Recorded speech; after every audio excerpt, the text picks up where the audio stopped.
Youth കോൺഗ്രസിനെതിരായ PJ. കുര്യന്റെ വിമർശനത്തിൽ കോൺഗ്രസിൽ കൂട്ടയടി. വിമർശനം ഏറ്റുപിടിക്കാൻ തയ്യാറാകാതിരുന്ന KPCC അധ്യക്ഷൻ യൂത്ത് കോൺഗ്രസ് ശക്തമായി തന്നെയാണ് പ്രവർത്തിക്കുന്നതെന്ന് വ്യക്തമാക്കി. എന്നാൽ കോൺഗ്രസിന് വേണ്ടി സതുദ്ദേശത്തോടെയാണ് നിർദ്ദേശം നൽകിയതെന്നും പറഞ്ഞതിൽ ഉറച്ചു നിൽക്കുന്നുവെന്നും പി.ജെ. കുര്യൻ പ്രതികരിച്ചു.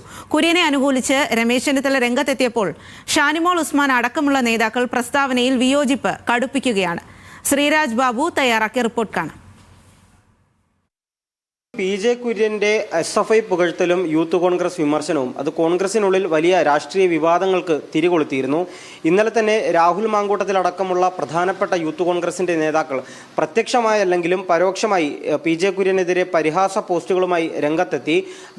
പത്തനംതിട്ട ജില്ലയിലെ യൂത്ത് കോൺഗ്രസ് നേതാക്കളും സമാനമായ രീതിയിൽ പരിഹാസ പോസ്റ്റുകളുമായി രംഗത്തെത്തിയിരുന്നു. തൊട്ടുപിന്നാലെ കെ.സി. ജോസഫും ഷാനിമോൾ ഉസ്മാനും അടക്കമുള്ള കോൺഗ്രസ് നേതാക്കൾ, മുതിർന്ന കോൺഗ്രസ് നേതാക്കളും അത്തരത്തിലുള്ള പരാമർശങ്ങളും രൂക്ഷ വിമർശനങ്ങളുമായി പി.ജെ. കുര്യനെതിരെ രംഗത്തെത്തി. കോൺഗ്രസിൽ തന്നെ നേതാക്കളിൽ രണ്ട് പക്ഷം പി.ജെ. കുര്യനെ അനുകൂലിച്ചും പ്രതികൂലിച്ചുമുള്ള പ്രതികരണങ്ങൾ ഉണ്ടായി. എന്തായാലും ഇന്ന് രാവിലെ മാധ്യമങ്ങളെ കണ്ടപ്പോൾ പി.ജെ. കുര്യൻ അതേ നിലപാട് വീണ്ടും ആവർത്തിക്കുകയും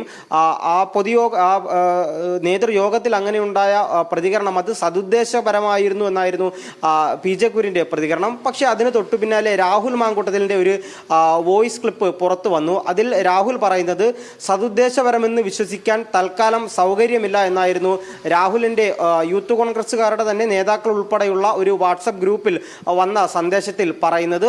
അത് ഈ പി.ജെ. കുര്യന്റെ വിമർശനങ്ങളെ പൂർണ്ണമായും യൂത്ത് കോൺഗ്രസ് നേതാക്കൾ തള്ളിക്കളയുന്നു എന്നതിന്റെ തെളിവ് കൂടിയായി ആ ഓഡിയോ സന്ദേശം. യൂത്ത് കോൺഗ്രസ് ജില്ലാ പ്രസിഡന്റ് വിജയ് ഇന്ദുചൂടനടക്കം പറഞ്ഞത് പൂർണ്ണമായും ആ വിമർശനങ്ങളെ ഏറ്റെടുക്കുന്നു എന്ന തരത്തിലുള്ള പ്രതികരണം അദ്ദേഹത്തിന്റെ ഭാഗത്തു നിന്നും ഉണ്ടായി.